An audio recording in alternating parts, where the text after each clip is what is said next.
Predsednik Donald Trump morda nekaj ukrepa glede pregona kristjanov v Nigeriji. In to je tema, o kateri se premalo govori, saj so kristjani vsak dan usmrčeni. In eden najbolj pocenjenih trenutkov na shodu Tomija Robinsona v Združenem kraljestvu je bil, ko je to izpostavil. Ker je del vračanja judovsko-krščanskih vrednot tudi zavedanje, da je borba za brate in sestre naše vere in naših religij prav tako pomembna kot podpora ljudem v naših lastnih državah. Ljudje v Nigeriji kričijo in prosijo za pomoč. In to je objava Donalda Trumpa, o kateri ljudje veliko govorijo, ker deli posnetek tega nigerijskega pastorja, ki govori iz groba, v katerem so otroci. In napiše tole: brez iger, poglejte, kaj sledi glede vaše najljubše teme, predsednik Donald J. Trump. Danes ponoči so po mojem ukazu pogumne ameriške sile in oborožene sile v Nigeriji brezhibno izvedle skrbno načrtovano in zelo zapleteno misijo za odstranitev najbolj aktivnega terorista na svetu z bojišča, drugega poveljnika ISIS-a.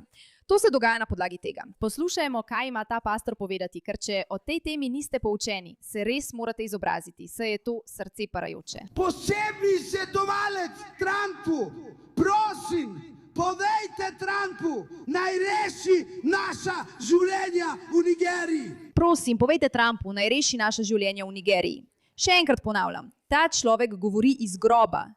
Prav? Ubija se kristjane v Nigeriji, množični pokol kristjanov. Če bodo rekli, da ubijajo muslimane, muslimani so ubiti. Strani koga? Strani muslimanov. To je preprosto, to je grozna zgodba. Pojdimo v podrobnosti in si oglejmo, kako je Tommy Robinson izkoristil tako pomemben oder, da je govoril o tem, ter da tudi malo bolje razumemo kompleksnost tega, kar se dejansko dogaja. Najprej pa dobrodošli v oddaji Pushback. Sem Meira K., vaša gostiteljica. Ne pozabite pritisniti na gumb za naročnino in narediti malo pompa okoli tega videa. In še majhna zahvala našim sponzorjem Kelši, ki je v bistvu borza za napovedi. Največja napovedna borza v Združenih državah. In to se mi zdi neverjetno zanimivo, da ko sem šla na Kelši in iskala Nigerijo, ni bilo ničesar o pokolu. Ničesar o tem, ali bo Trump naredil kaj, da bi poskušal kaj spremeniti. In kot sem rekla, tukaj Američani in ljudje iz vsega sveta prihajajo in razpravljajo o temah. In če to ni v ospredju misli ljudi, ki se sprašujejo, kaj se bo zgodilo v Nigeriji, kako bodo ti kristjani rešeni, to pomeni, da se o tej temi nismo dovolj izobrazili. Mimogrede, prenesite aplikacijo Kalshi in uporabite kodom MIRA, da dobite $10 popusta, ko trgujete za $10. Kalshi je K-A-L-S-H-I. Stavite svoj denar tam, kjer je vaša napoved. In naredimo to temo viralno, ker resnično močno verjamem, da bi morala biti Nigerija nekaj, o čemer bi morali vsi, prav vsi govoriti. Zanimivo je, da je John Cleese to objavil in imel zaradi tega veliko težav. Rekel je, če naj bi bili britanski Judi odgovorni za to, kar se dogaja v Gazi, potem bi morali biti po isti logiki britanski muslimani odgovorni za pokole kristjanov strani muslimanov v Nigeriji. In seveda se to ne dogaja na noben način, v nobeni obliki. O tem nihče zares ne govori in nihče ne krivi muslimanov, ki ne storijo ničesar, da bi ustavili nigerijske pokole kristjanov, prav? In to je res slabo. Vsaki 2 uri v podsaharski Afriki je ubit kristjan.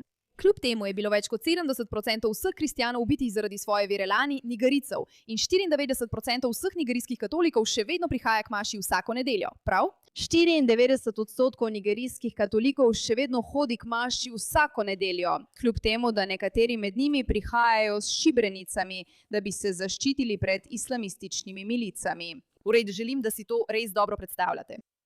Zberejo se vsako nedeljo, kar pomeni, da če pride islamistična milica in poskuša najti te ljudi ter jim škodovati, veste, kje bi jih najlažje našli? No, na nedeljski maši, na njihovih molitvenih srečanjih. In namesto, da bi rekli, tega ne bomo počeli, se bomo umaknili, ne želimo, da nas najdejo in ubijajo, pravijo, ne, naša vera je nekaj, na kar smo ponosni in ne bomo odnehali. Še naprej nas bo prihajalo 94%.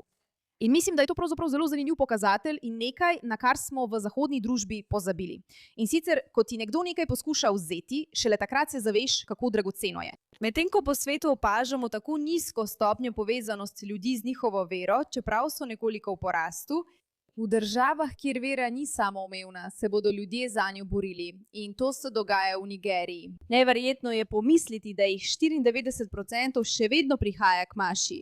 čeprav jih usmrtijo. Zdaj pa prisluhnimo, kaj je imel zapovedati Tommy Robinson, ker se mi zdi neverjetno, da se je na enem največjih odrov in enem najpomembnejših dogodkov svojega življenja odločil osredotočiti prav na to. In mislim, da je to pohvala zanj, ker sem slišala veliko ljudi reči, da je Tommy Robinson skrajno desničarski norec. Dejansko je dokazal, da je precej logičen. Obiskal je Izrael, čeprav je to zelo sporno. In tukaj je, namesto da bi rekel, naredite iz tega kaos, naredite iz tega nekaj groznega, on pravi, pogovorimo se o pomembnih stvareh. Za tiste, ki ne veste, kaj je bil ta shod, bil je izjemno sporen. Tommy Robinson se poskuša boriti, da bi rešil Britanijo pred islamističnim prevzemom. In organiziral je ta velik shod, imenovan Unite the Kingdom, na katerem je precej sporno predsednik vlade Anglije, Keir Starmer, poskušal preprečiti desničarskim aktivistom, da bi prišli govoriti na ta dogodek. Dejansko je posnel video, v katerem je rekel: "Ne bomo vas spustili v državo, ker ste nevarni za našo državo."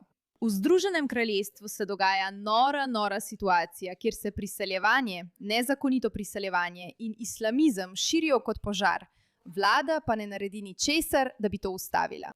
V mnogih pogledih je podobno temu, kar vidimo v Nigeriji. Ne gre za prevzem oblasti, ampak za dejstvo, da si islamistična prevlada prizadeva razširiti povsod, kjerkoli lahko in kjerkoli to uspe. In Tommy vodi prizadevanja, da se to ne bi zgodilo. Prav, poglejmo. Imeli smo veliko krščanskih govorcev tukaj. Smo krščanski narod. Zakaj v naši državi še vedno vidimo demonstracije za Palestino? Danes je ena. Ko so kristjani pobijani in masakrirani po vseh državah Bližnjega vzhoda, v eni državi bolj kot kjerkoli drugje. Prav zdaj se dogaja genocid. To se že leta dogaja v Nigeriji. Ne bomo ostali tiho, medtem ko so naši krščanski bratje in sestre posiljevani in ropani v katerikoli državi na svetu. Zato pa zdaj BBC, mediji, Cerkev Anglije in prekleti papež, zakaj ne spregovorite v bran kristjanom v Nigeriji? Spet, kar tukaj izpostavlja, je preprosto hinavščina. Dobesedno vsak, ki ste ga slišali govoriti o palestinskem konfliktu. In iskreno, to nima nobene zveze z Izraelom ali s tem, kar ljudje verjamejo.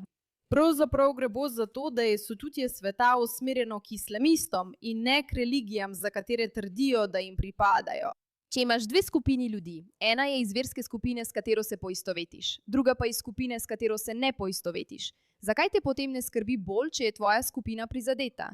Zakaj ljudi bolj ne skrbi, da so kristjani umorjeni v Nigeriji, kot pa jih skrbi, da so islamisti umorjeni v Palestini? Ne da bi mislila, da so Palestinci umorjeni, ampak to je pripoved, ki kroži. In potem pride papež in reče, kako grozna stvar se dogaja.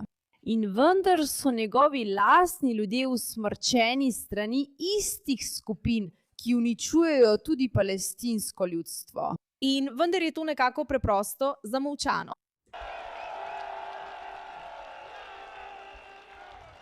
Trenutno imamo škofa, ki je priletel sem, da bi svetu povedal, kaj se dogaja z njegovim ljudstvom.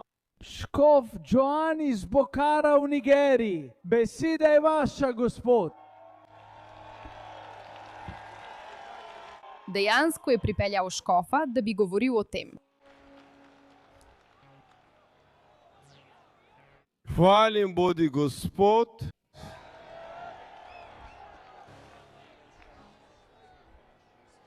Veselim se, da sem danes popoldne med vami. In želim se zahvaliti Bogu za privilegij, da sem lahko prišel in govoril z vami. Želim se zahvaliti svojemu, ali vi? Vem, prevečkrat smo imeli tukaj veliko krščanskih govorcev. Obramba za nas v Nigeriji. In kot posledica tega vidimo situacije, ki so onkraj naše zmožnosti, da bi se z njimi spopadli. Ja. To je res. In zato se vsi sprašujemo, se bo kaj zgodilo? Bo Trump kaj ukrenil glede tega? Najpomembneje pa je, ali bodo ljudje začeli govoriti o tem. In razlog, da ne bodo, je žal ta, da v Nigeriji usmrtitve kristjanov strani islamistov potrjujejo pripoved, ki je nihče noče potrditi. In ti ljudje niso miroljubni. Tista zgodba o najboljših prijateljih med kristjani in muslimani, ki skupaj sovražijo Izrael, v resnici ne obstaja. Vse je lažno. In vsi tisti kristjani, ki sovražijo Izrael in podobno, so koristni idioti. Primer Nigerije to dokazuje vsem, ker ne bodo obsodili dejanske usmrtitve, dejanskega genocida zaradi ljudi, ki to počnejo. Bojijo se.